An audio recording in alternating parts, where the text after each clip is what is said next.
Taurus, Gemini, and Libra. Kumusta po kayong lahat?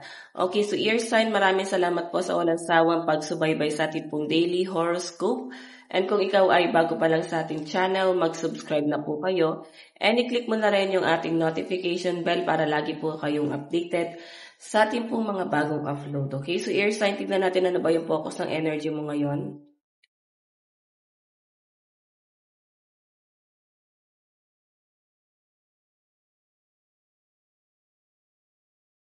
So guys, feeling fear is a call for love. May kinakatakutan ng mga air sign. Natatakot kayo pagdating sa mga desisyon ng person nyo ngayon. Sa relationship to guys, no, may nangyayari ba sa inyo ng person mo ngayon? Kasi nandun na sa point na pwedeng nagkakaroon kayo guys ng matinding problema. Or pwedeng nagiging cold sa yung person mo. Pwedeng parang natatakot ka sa maling hakbang na gagawin niya na pwedeng ikaw mismo yung mag-suffer doon sa bagay na yon. Okay? So, sa pinapakita sa akin dito, air sign, ayan na nga. Kung naman to kinakatakutan mo na to, I think ito yung love. Parang pagod ka na sa mga nangyayari pagdating sa love life mo. Parang paulit-ulit na scenario na lang. Na doon sa point na parang bakit hindi mo ma-feel yung stability doon sa relationship niyo ng person mo. Bakit hindi mo siya ma-feel?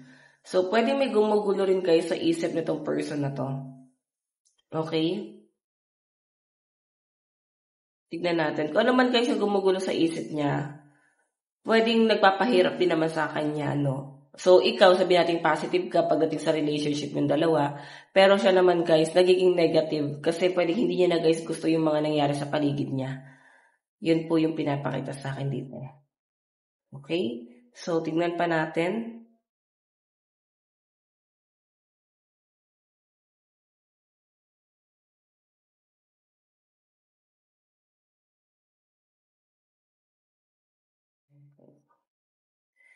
Meron tayong care.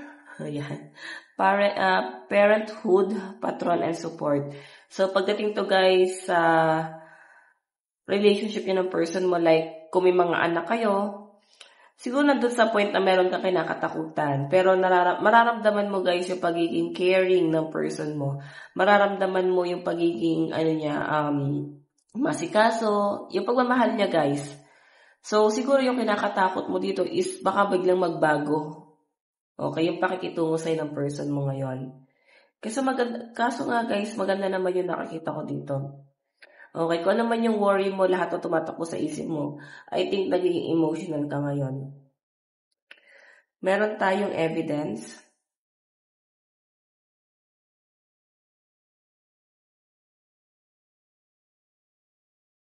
Meron tayong gift.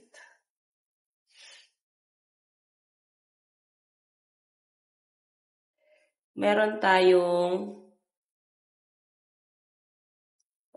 ceremony, right? Ayusin ko lang to guys. Okay, so ear sign, kung makikita mo, nandito yung mga evidence. So parang meron kang parang iniimbestigahan ba to? Pinagmamasdan? Meron kang inaaral. So, tinitignan mo lang yung sitwasyon. Yun yung pinapakita sa akin. May nakikita ko dito ear sign, baka meron kang marireceive na gift or pwedeng pabuya or pwede naman guys na magiging maganda yung daloy ng pera mo ngayon. Pwede merong magbibigay sa inyo guys ng bonus. Okay? Tignan natin, ano pa yung ipapakita. Ito kasi guys, right? I think may nangyayari guys na parang hindi nagiging maganda. Sa paligid mo to, parang ang bigat-bigat ng energy. Ang bigat-bigat ng mga nangyayari, no? Hindi mo guys gusto yung mga nangyayari sa paligid mo. Okay? Parang masyado ka nagiging emotional ear sign. Okay, so guys, meron tayong indecision. Ayan, no? Ear sign, Aquarius, Gemini, Libra. So, nandun kayo sa point na hindi kayo makapag-decide siguro pagdating sa mga anak. Okay, yung decision mo ngayon ay nakabase sa mga anak mo ngayon. Yun yung pinapakita sa akin dito. Meron tayong Tree of Lightning, The Journey. Meron tayong 8 of lightning action. Okay. And collaboration. Okay. So, ito guys, indecision, sa pinapakita sa akin ear sign, pwedeng hindi ka makapag-decide ngayon kasi pwedeng yung decision mo is nakadepende sa mga anak mo or sa mga tao sa paligid mo. Pwedeng hirap na hirap ka ngayon sa mga pinagdadaanan mo kasi pwedeng sila yung parang sila yung mas iniisip mo kaysa iniisip mo yung pakiramdam mo. Okay, nahihirapan yung loob mo sa mga nangyayari sa paligid mo ngayon, especially sa pamilya mo. Okay? So, pwedeng ito rin guys, sa mga buntis dito siguro na guguluhan kayo, parang pili nyo is nabigla kayo ng mga desisyon ngayon. Okay? So, meron tayo guys evidence and 3 of lightning journey. So, siguro meron kayo guys iniimbestigahan or meron kayo guys inaaral sa paligid mo. Then, parang titignan mo kung applicable ba siya, no? Sa mga decision mo, like, pwede kang umalis Yun yung pinapakita sa akin. Kasi pwedeng nagkakaroon ka na guys ng realization. So, guys, next time, huwag kayong magpapadalos-dalos sa mga decision mo.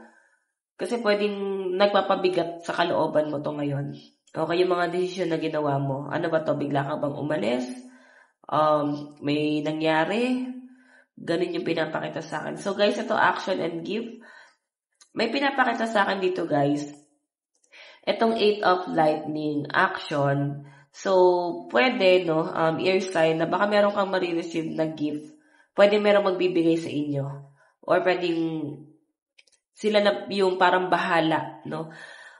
Kumbaga, ikaw, down na down ka ngayon, nararamdaman ka ng mga tao sa paligid mo, pwedeng sila guys yung nag-iisip na parang ako na bahala dito para hindi ka na problema pa. Okay, ginagawa nila guys lahat ng paraan para hindi ka guys maka-feel na nadadown ka ngayon. So, meron tayo guys, right? 3 of gems, collaboration. Sa pinapakita sa akin na ear sign, siguro meron kang mga kakolab or pwede may tutulong sa inyo. Pero nandun kasi guys sa point na hindi mo magawa. Okay, hindi mo magawa kasi parang wala naman guys pagkakaisa ngayon sa paligid mo Parang pili mo wala tumutulong sa inyo. Kaya parang isa pa to guys sa mga nagpapaano sa inyo. Nagpapagulo sa isip mo ngayon. Kaya parang gusto mo na lang sumuko, no? Tingnan pa natin ear sign. Meron tayong cool your emotion. So mag-relax ka kasi medyo down talaga yung energy ng mga ear sign. Okay, so guys, ito lang po ang inyong reading. Bukas po ulit. God bless and love you all. Bye-bye.